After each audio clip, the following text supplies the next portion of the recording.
I am Jomar M. Habay, and today I will discuss to you about the Republic Act number 9155. So what is Republic Act number 9155?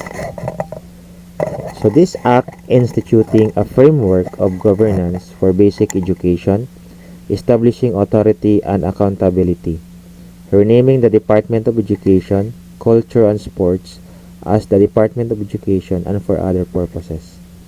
So this act aims to improve the quality of education in the country. This was signed into law on August 11, 2001 by President Gloria M. Arroyo. Okay, so Section 1 of this act is the short title. This act shall be known as the Governance of Basic Education Act of 2001. Next is the Section 2, which is the Declaration of Policy. So it is hereby declared that the policy of the state to protect and promote the right of all citizens to quality basic education and to make such education accessible to all by providing all Filipinos children a free and compulsory education in the elementary level and free education in the high school level. So this declaration of policy sets the direction and objectives of the law, which includes providing access to quality basic education, developing an educational potential of every Filipino through formal and non-formal education, and promoting equitable access to education and cultural opportunities. It also recognizes the importance of lifelong learning and the need to address the specific needs of out-of-school youth and adult learners, as well as the regional and sectoral needs and conditions. So, the school shall be the heart of the formal education system. It is where children learn. School shall have a single aim of providing the best possible basic education for all learners. So, the governance of basic education shall begin at the national level, and it is at the regions, divisions, and schools and learning centers herein referred to as the field offices. Okay. Next is the purposes and objectives. Okay, first is to provide the framework for the governance of basic education, which shall set the general directions for educational policies and standards and establish authority, accountability, and responsibility for achieving higher learning outcomes. To define the roles and responsibilities and provide resources, the field offices, which shall implement educational programs, projects, and services in communities they serve.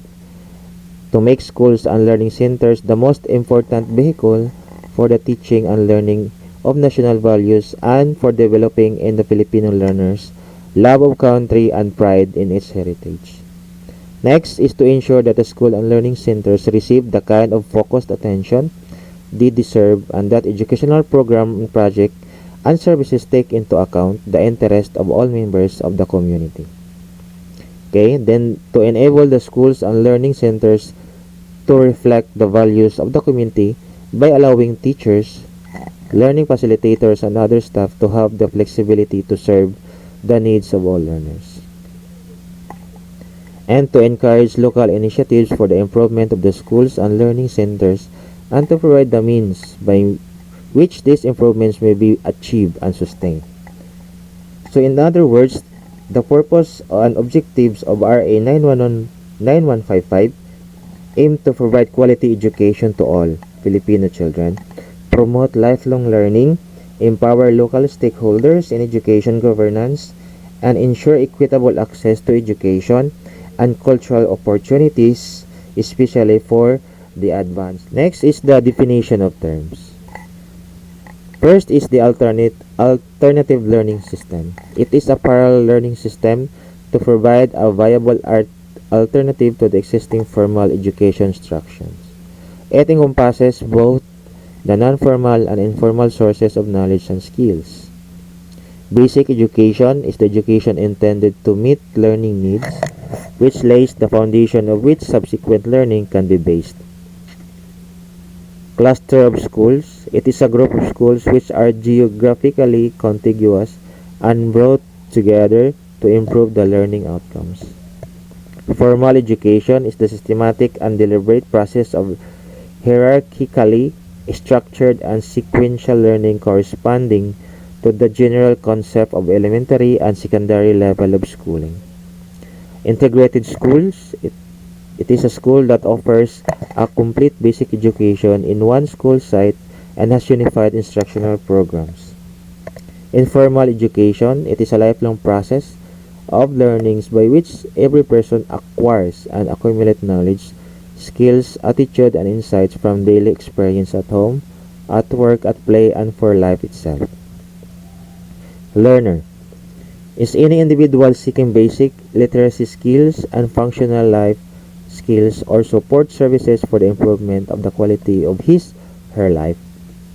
Learning centers is a physical space to house learning resources and facilities of a learning program for out-of-school youth and adults. It is a venue for face-to-face learning activities and other learning opportunities for community development and improvement of the people's quality of life. Learning facilitator. It is the key learner support person who is responsible for supervising, facilitating the learning process and activities of the learner.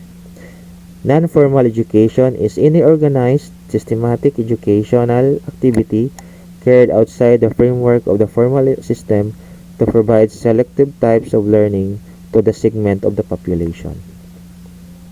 Quality education is the appropriateness, relevance, and excellence of the education given to meet the needs and inspiration of an individual and society. School is an educational institution, private and public, undertaking educational operation with a specific age group of pupils pursuing defined studies or at defined levels, receiving instruction from teachers usually located in a building or a group of buildings in a particular physical or cyber site, and school head. It is a person responsible for the administrative and instructional supervision of the school or cluster of schools.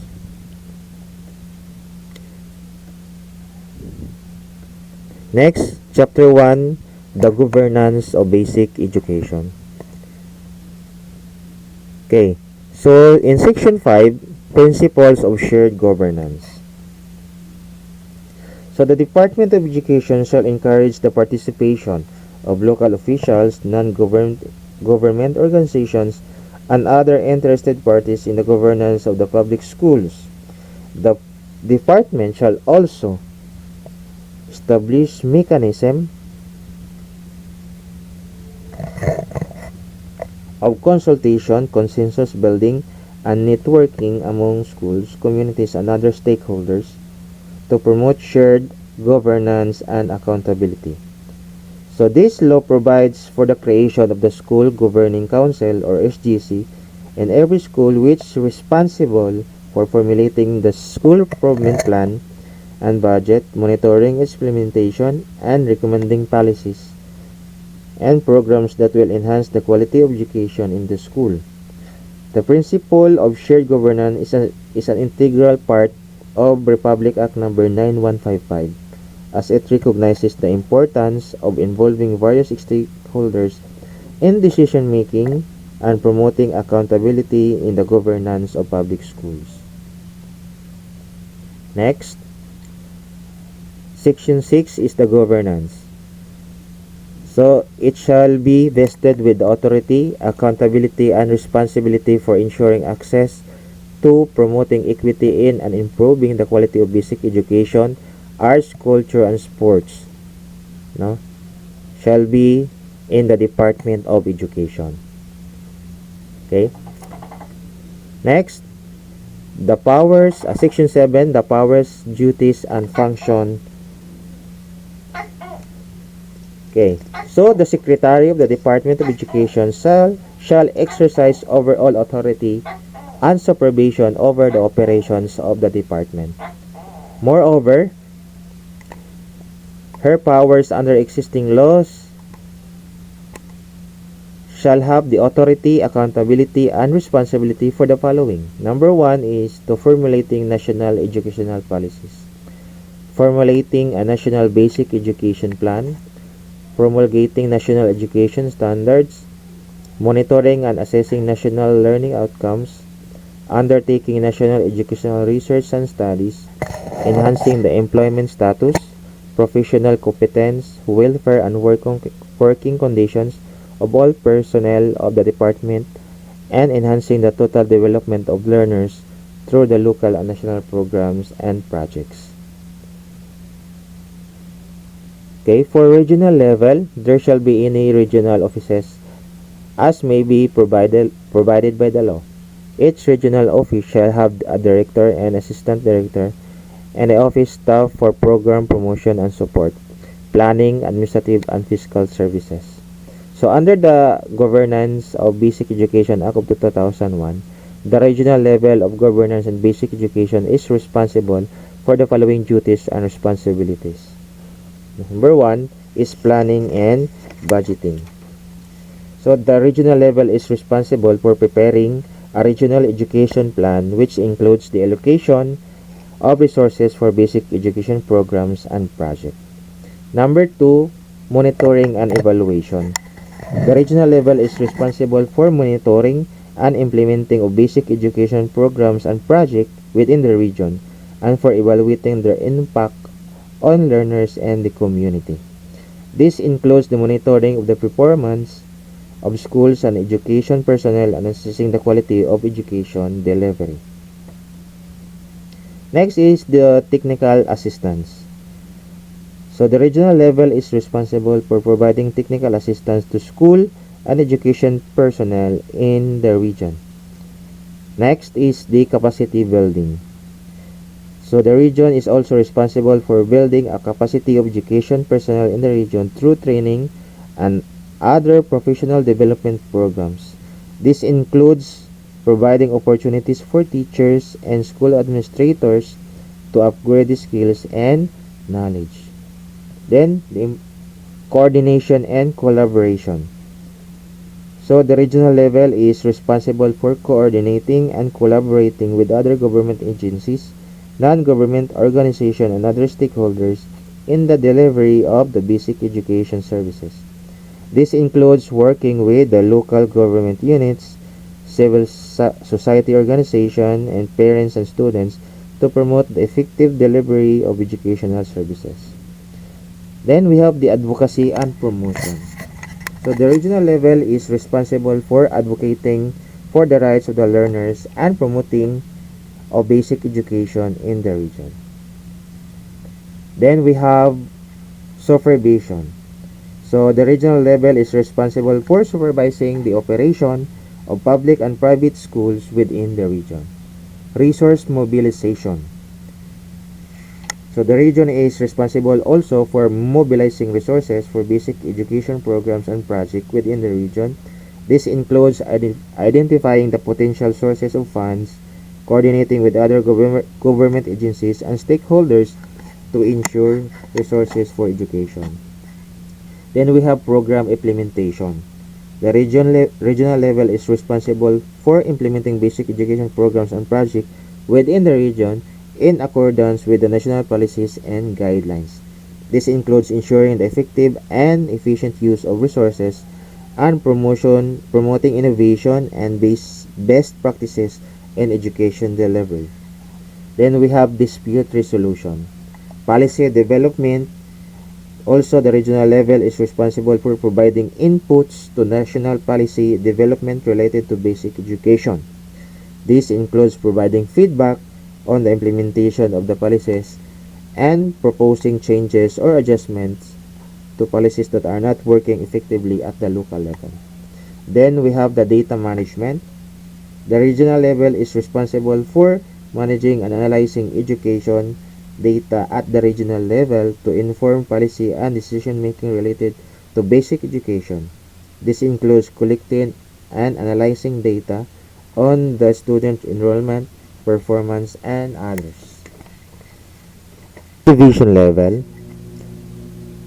A division shall consist of a province or a city which shall have a school division superintendent, at least one assistant schools division superintendent, and an office staff for programs promotion, planning, administrative, fiscal, legal, ancillary, and other support services.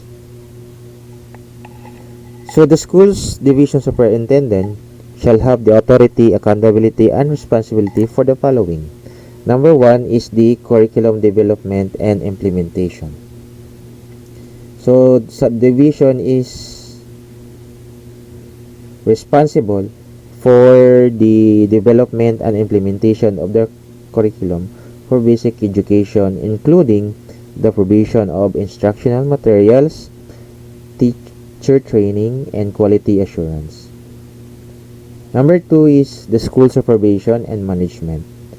So the division is tasked with supervising and managing all public schools within each jurisdiction, including ensuring compliance with the government standards, monitoring school performance, and providing support to the teachers and school administrators. Number 3, financial management. The division is responsible for the allocation and disbursement of funds for basic education within each jurisdiction.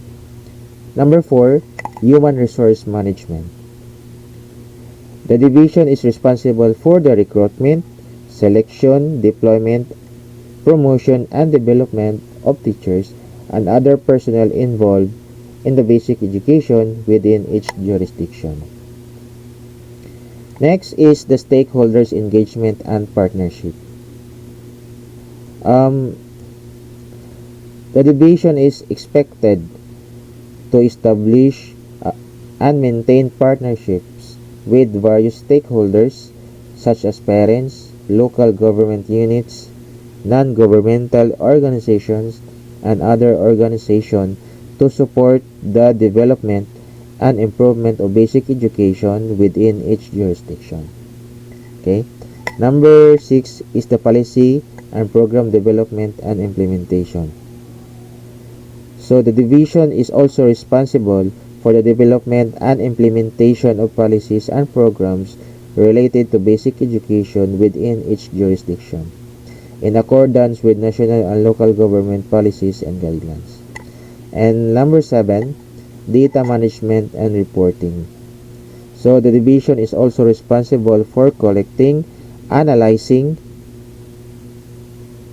and reporting data related basic education within each jurisdiction, including the students' performance, enrollment, teachers' deployment to support evidence-based decision-making and planning. At the district level, the school's district supervisor shall be responsible for the curriculum management. Number 2, professional development. Number 3, resource management. And number 4, school supervision and evaluation. Number 5, policy implementation. And number 6, community engagement. So overall, the district plays a critical role in the governance of basic education in the Philippines, supporting the delivery of quality education and ensuring that the goals of the national education are achieved.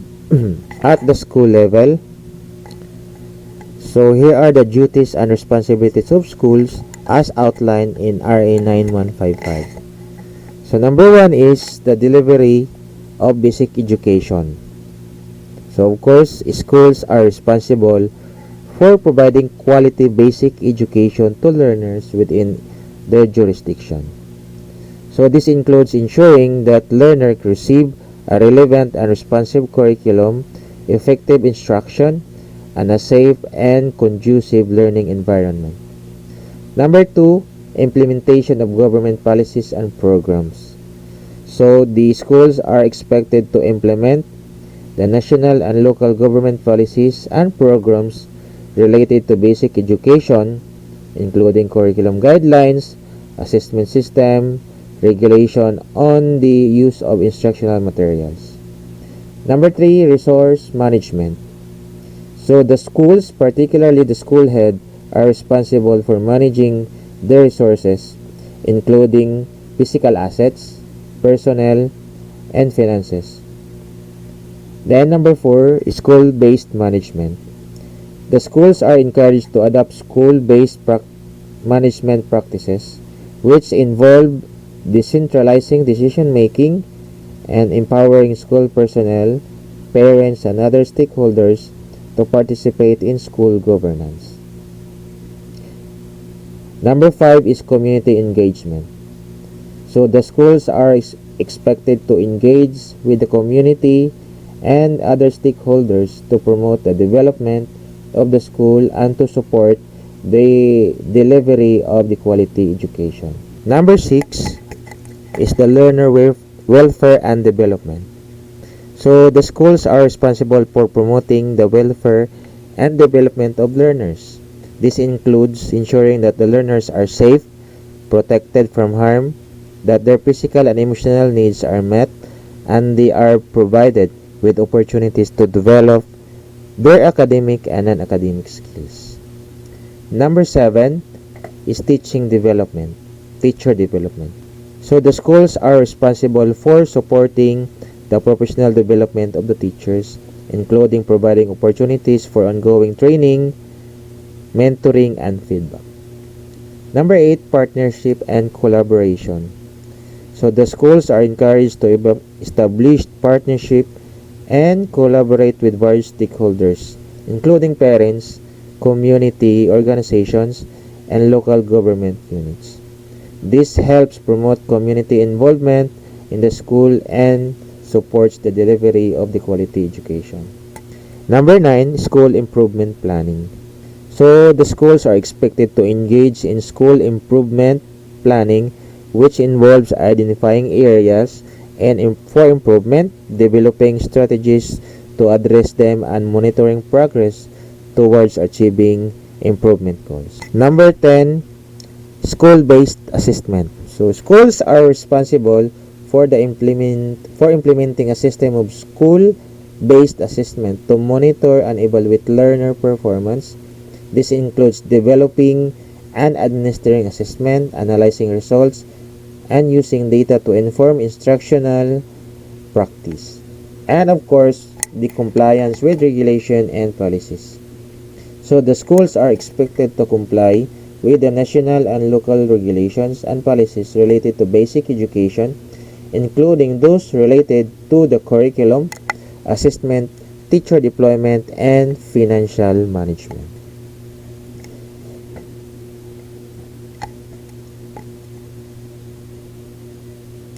Next is the Chapter 2 of this Act, the transfer of cultural agencies.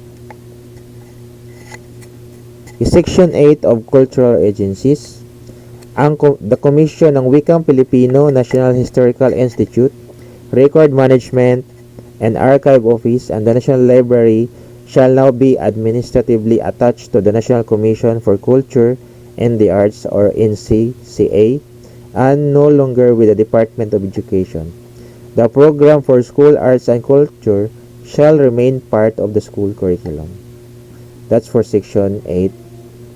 Next, we have the Chapter 3, the abolition of the Bureau of Physical Education and School Sports. So Section 9, abolition of BPES. So all functions, programs, and activities of the Department of Education related to sports competition shall be transferred to the Philippine Sports Commission, or PEC. The program for sports and physical fitness shall remain part of the basic education curriculum. The Bureau of Physical Education and School Sports, BPES, is hereby abolished. The personnel of the BPES presently detailed with the PEC are hereby transferred to the PEC without loss of rank, including the plantilla position they occupy. All other BPES personnel shall be retained by the department. And that's for Section 9. Next, Chapter 4, support and assistance of other government agencies.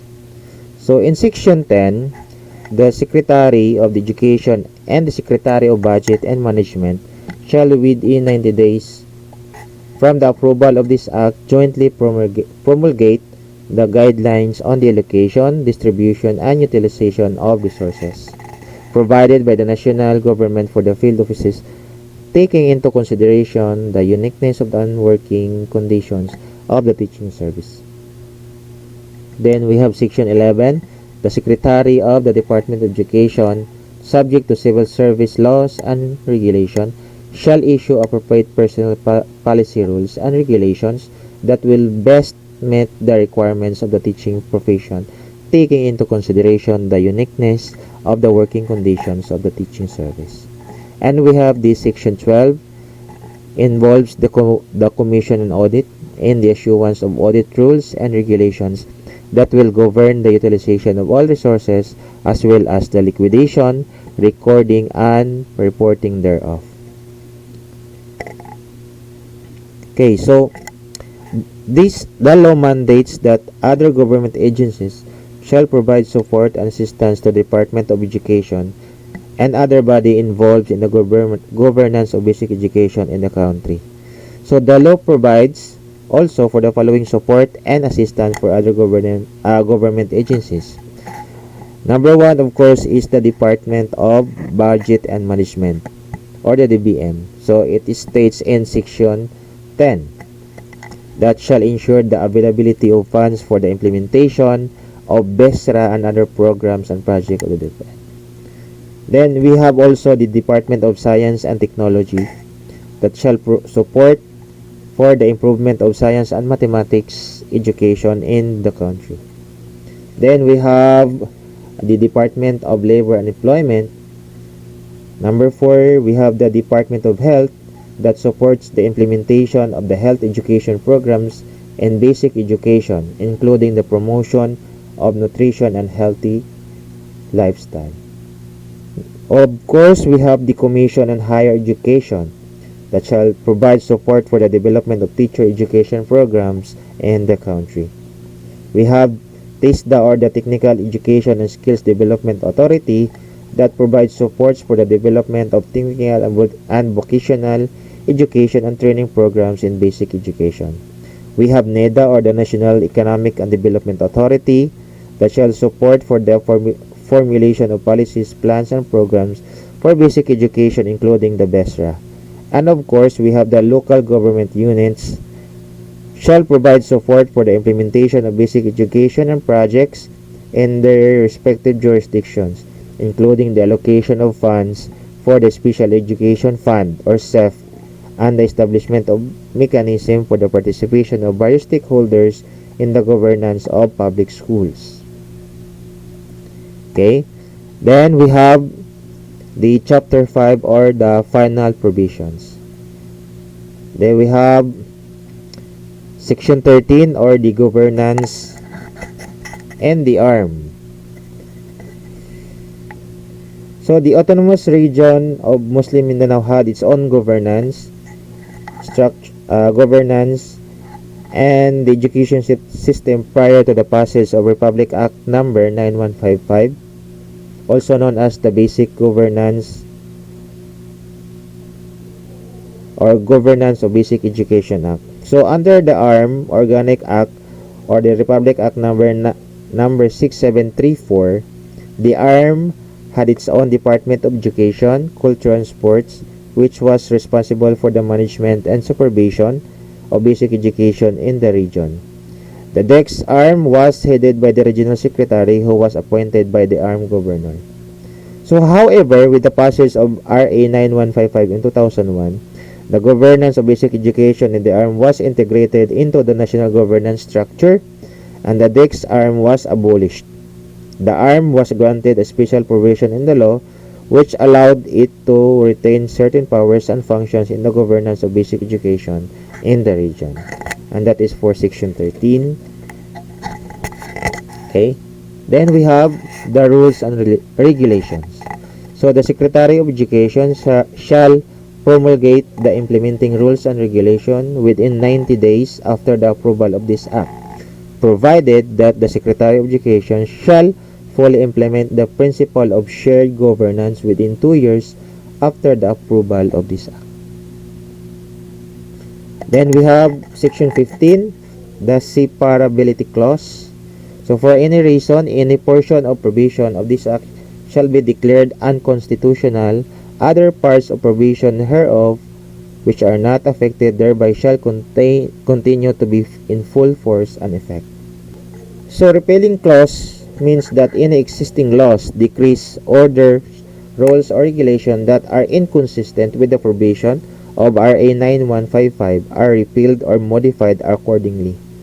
So the repealing clause ensures that there is no conflict or inconsistency between the new law and any previous laws or provisions, allowing for more cohesive and effective governance of basic education in the Philippines. So overall, the inclusion of repealing clause is an important provision that helps to ensure that the new law is implemented smoothly and effectively without any confusion or contradiction with existing laws or provisions. Then we have Section 17, the Effectivity Clause. This act shall take effect 15 days following its publication in at least 2 newspapers of general circulation. Okay, and that would be the end. Thank you. And I am Jomar M. Habay reporting to you the Republic Act number 9155. And thank you for watching.